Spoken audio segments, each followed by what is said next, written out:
Hi there, this is Catherine. Thanks you for listening to my SEO Tips micro podcast. So, before we get into today's SEO tip, I just wanted to share with you the ways you can support the podcast if you're enjoying all the tips and finding them useful. So, you can send me a donation at buymeacoffee.com/Catherine W. Ong, O-N-G, and that's Catherine with a K.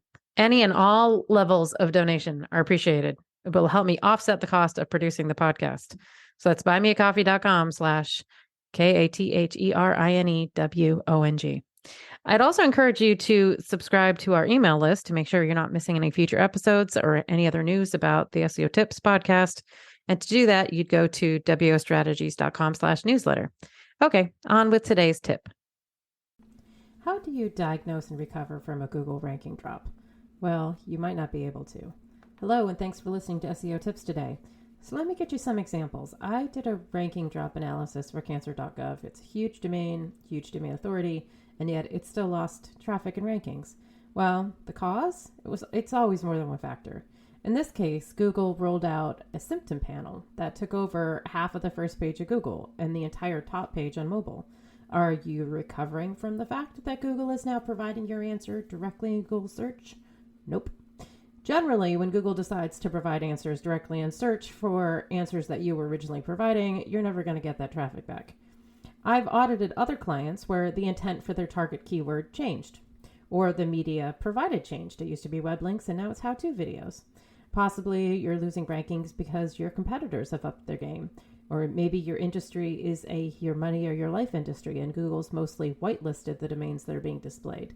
You can work to improve your site's EAT and brand presence, but when you're up against sites like the Discovery Channel, it might be an impossible battle. I've also seen clients where the bar for the type of content displayed had changed drastically. They used to rank with information-based content, but when I checked who they were up against, they're up against HubSpot-like pillar pages, smart, optimized content that was well linked to internally and written by experts. Again, you can try, for sure. It's going to be a little bit of an uphill battle. Possibly your website's history is working against you. I've also seen sites where the site's history of thin content written by non-experts was holding them back. Again, you can work to recover from it. It's just not a quick fix. And that's not to say that you can't document these issues and create a plan to improve, but the SEO space is a very competitive one.